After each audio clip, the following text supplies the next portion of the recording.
Welcome to Easy 3 Sport Production. I'm your host, Suttles, and before we get started, if you're new to the channel, go ahead and hit that sub button. Make sure you click that like. It costs you absolutely nothing to do. Make sure you turn on your bell notification so you can stay up to date with all this fire giant content. And make sure you put your comments in the comment section. I want to hear what y'all got to say about this particular subject. So without further ado, let's get it.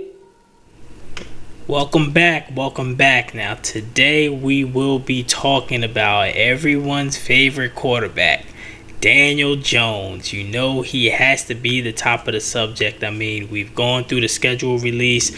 This is the first week of the OTAs. Everybody's out there, they're looking good, but at the end of the day, it's just the OTAs. But everyone needs to know about Daniel Jones. This whole fan base is extremely split, kind of down the middle.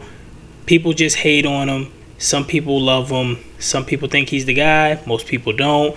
Some people are still in between, not really knowing exactly what he is. But this year is really going to tell everything that we need to know about Daniel Jones. Now, last year, a lot of people came out, especially as myself, was saying, hey, this is the year. We need to see what's going on. We need to see the progress. Now, Jason Garrett did hold him back a little, but I'm going to go into a little bit more detail of exactly what my opinion of Daniel Jones is and what I foresee this year. And do I really think that he's going to get the franchise tag and or get an extension? But overall, Daniel Jones has just been more below average than anything else. And he's the biggest question mark in New York, and hell, he may be the biggest question mark in the NFL, simply because we don't know what he is, but there's facts to show what he can potentially be, but then what he really is. And it's really confusing to a lot of people. So let me just go on the record, and I'm just going to say, starting from when we first drafted him, everybody didn't like him. I liked the kid's fundamentals. I understood that he was cut from Daniel Cutcliffe. He knew how to throw the ball. He had the arm talent. He was able to be mobile. Coming out with Pat Shurmur, 24-12, that looked good for his rookie season. But then getting Joe Judge and Jason Garrett, kind of seeing that it was a big shift, and they really didn't let him be him, as Dabo is what he's saying right now. But they really didn't let him be him. They really wanted him to just secure the ball and not turn the ball over and try and make the defense really win the game. But our defense was not that strong. So he had really bad statistical seasons in the second and third year. Now, for me, I said from the very beginning I was going to give him 3 years. And that is it. That is what I have given him. I have seen what he can do in 3 years. And for me, I wouldn't have given him that 5th year option. A lot of people would have. I wouldn't have. I want him to play on this 4th year. Do not have a 5th year, and we have to worry about it if he goes and blows up. Now, the thing about that, which I believe that this season, Daniel Jones is going to be better. I do believe that. But for people really thinking that he's going to wreck the league or he's going to do something extravagant, don't hold your breath, because you're going to be holding it until you turn blue into the face. Daniel Jones is not going to light the league up. Daniel Jones will probably not play up to the expectation to get an extension and or even to be on the franchise tag. Now, I've seen the little flashes, and he's had some great games in those flashes and has gotten the fan base extremely excited. Now, he does have the skill set that you need for the modern day quarterback. He can throw, he can run, he's a good leader. As you can see, he's really good with the media. You're not going to get any crazy hot takes or sound bites from him. But in between those lines, there are small things that he hasn't done from year 1, and now he's entering year 4. He hasn't done, and it's really showing. That's why he's not where we thought that he would be. Now, a lot of people would also blame the offensive line, the wide receivers not getting open, Saquon Barkley not running to his full potential, injuries, Jason Garrett. You're putting a lot of onus on everybody else, which all of these things are true. But there are some things that Daniel Jones needed to do or needed to progress on, and he just hasn't done it. I mean, some of the things have nothing to do with anybody else. It just has to do with Daniel Jones. And let's throw some examples out there. His pocket presence. His pocket presence has not gotten better from year 1 to year 3 at all. He still sits up there in the pocket like he has all day, or he has no type of feel for the pressure that is coming.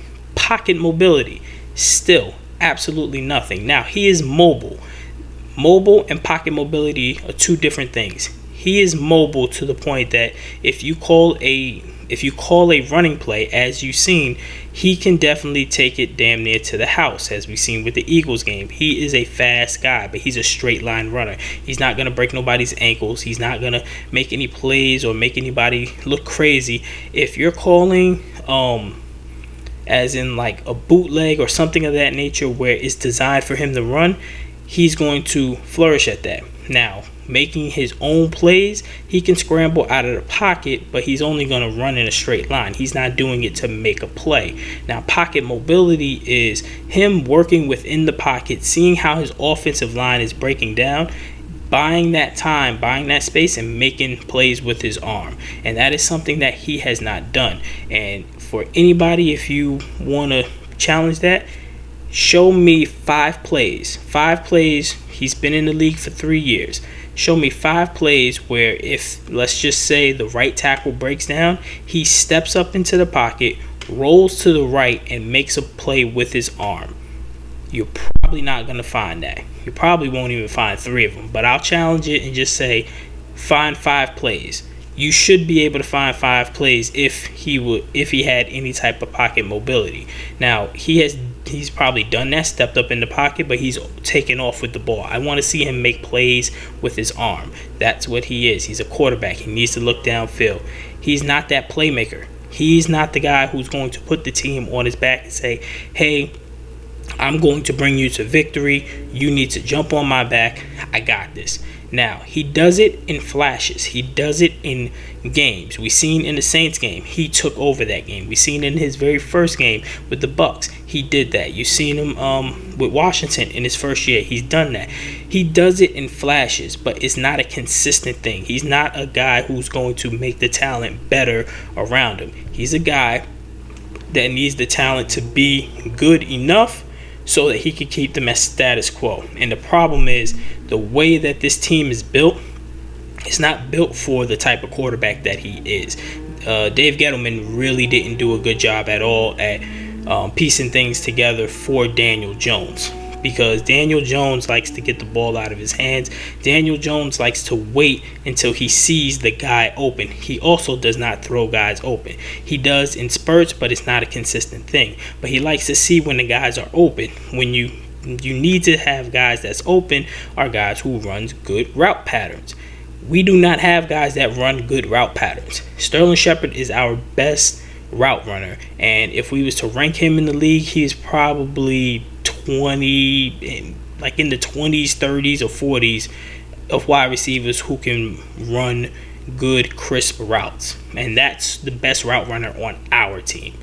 That's who you need to get for Daniel Jones, because he likes to throw in the middle, because that's the foresight of what everything's going on. And he likes to see that the guy is open before he throws the ball. That's why last year Kenny Golladay really didn't get passes thrown to him. Because why? Kenny Golladay cannot run. He cannot do good route runners. He's a big body. He's always not going to be open. You just have to throw him the ball and hope that he basically gets that 50-50 ball. Also, going through progressions. Daniel Jones does not go through progressions. Now, a lot of people will probably come back and say, oh, it's the offensive line fault that he doesn't have the time to go through his progressions. No. The thing is, you have to learn the playbook. You have to learn the playbook and know exactly where your outlets are, where you're telling guys to go. They've done advanced statistics where the best Daniel Jones is straight down the middle. is in his line of vision.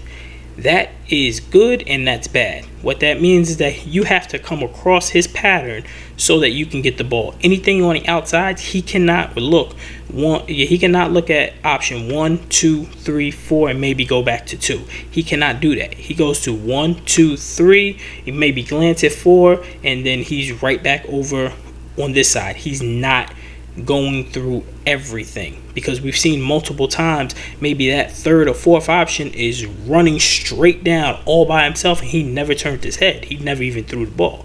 Going through his progressions has not gotten better from year 1 to year 3. That's an issue, and that's on Daniel Jones. Mind you, all these problems that I'm pointing at is on Daniel Jones. It's not on the team. The organization has not done him any due diligence, but he's not doing himself due diligence either by not working on these particular things.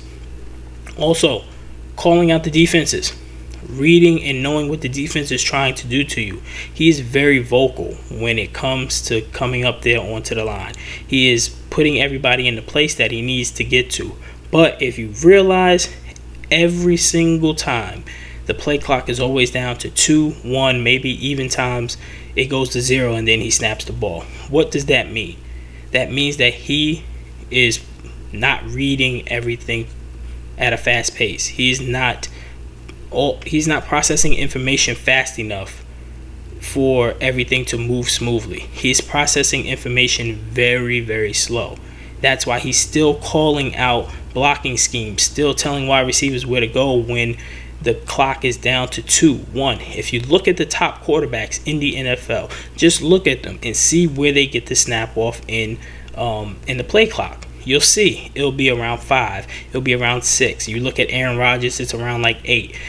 The only time they really run it all the way down is when they're either trying to milk the clock or they're just seeing something and they want to get everything perfect. But for Daniel Jones, he's scrambling because that information is not processing fast enough for him.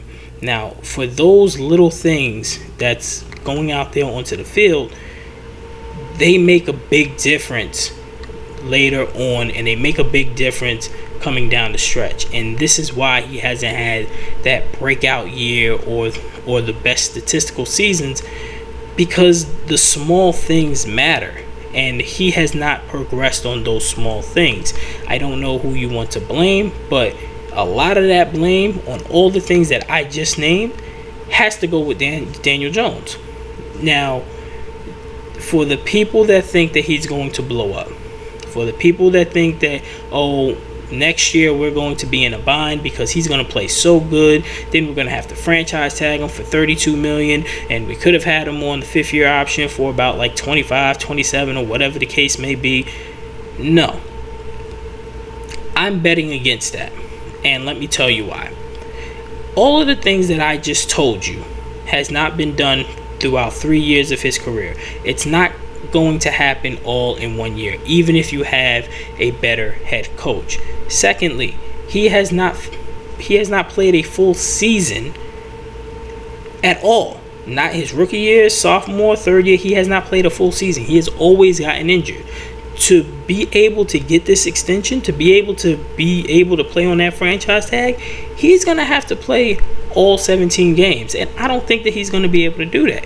He's going to miss 2 to 6 games guaranteed this season. So betting against that is like outlandish. And understand, this is his 3rd head coach and his 4th offensive coordinator, and this is his 3rd system, and he's only in his 4th year. If someone in the comment section can tell me, name a quarterback that has had in his first 4 years three head coaches or 4 offensive coordinators and has been successful with that same team, please let me know, because by my thoughts, that has never happened. You want to know why? Because as a young quarterback, that's too much information, too many systems, too many people coaching you. You're not going to get it right. Usually those kinds of guys goes to a different team and they understand what is being done, they understand their role, and then that's when they flourish. Look at Alex Smith. That's how these types of guys flourish. They don't flourish with that team. So you're betting up against that. This is a new system. And going on another point of that, just because this is a new system, he's not going to come 88 out the gate. Like, let's stop all that right now. He is not going to be killing the league in the first half of the season. It's going to take him at least, I would say at least half the season to even get the playbook and understand the concepts that Dabo's trying to do. Like, he's not going to be looking good in this system for a good amount of weeks, and then people are going to be mad. And I want you to take this into perspective. The best quarterback of our generation that we have seen, the most talented one, has been Aaron Rodgers. I mean, not the most successful, but the most talented one. You just look at him and you know he's been the best quarterback for this generation. Now, the next generation is probably going to be Patrick Mahomes, but for this generation, it has been Aaron Rodgers. This man has won MVPs, Super Bowl MVPs, and was a wildly veteran. When Matt LaFleur got to Green Bay, Aaron Rodgers in that first year, it was a new system. He had a down year for Aaron Rodgers. He looked bad. Everybody thought he was washed. They said even though his statistics were still pretty good, he didn't look like the same guy. He just looked lost because that was a new system. It took that guy, a veteran, a multiple-time MVP, and a Super Bowl MVP. It took him a full year to understand a new system and concept before he went and wrecked the league. Because the very next year he won the MVP, and then the year after that he won the MVP again. So after you get the system and get the concepts, and yeah, I understand that you can be looking good, but for this first year, if Aaron Rodgers took a full year, Daniel Jones is nowhere near Aaron Rodgers' talent. Nowhere near what Aaron Rodgers knew at the time that he got Matt LaFleur. It's going to take Daniel Jones a hot minute before he even looks good in this system.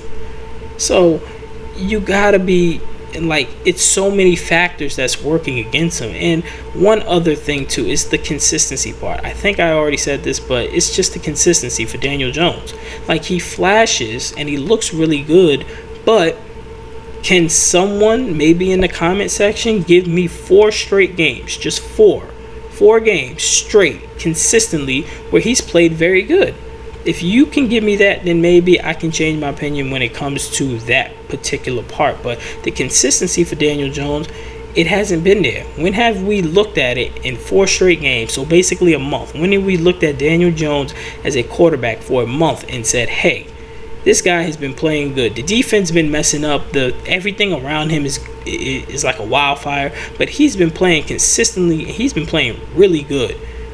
We've never seen it. He flashes, and then he plays average, and then he plays below average, then above average, and then he gives you another average game, and then he may give you a great game, and then he comes back down to below average, and then maybe a bad game on top of that, then maybe good and maybe man, but it's all over the place. That's literally what backup quarterbacks do. They're the ones that do great games, bad games, average games. Man, just look at Fitzpatrick. I mean, he'll go like 5 games straight looking like Fitzmagic, and then for the rest of the 8 games, he'll be Fitztragic. So maybe that's the route Daniel Jones is going. Maybe it's not. Maybe he breaks all of these hardships and breaks everything that I said, and he actually ends up being the guy. But I highly doubt that whatsoever. But if he so happens to do good this season, if I was the GM, I wouldn't put him on a franchise tag. I would literally just give him an extension, 4 years, 30, 31, 32 plus million a year, hold him for another 4 years, and then we'll see where we go from there. If his trajectory is looking like that is going up, that's what I would do. I wouldn't even franchise tag him, wouldn't even deal with that. But I highly doubt that. But I want to know what you guys think in the comment section. Let me know. Do you think Daniel Jones is going to have a fire season, or do you think that he's going to fall flat on his face? Now, I understand that we are fans, but you also got to look at the realistic part. I just don't want Giant fans to set themselves up for expectations so high that we really get disappointed at the end. So until next time, I'm out.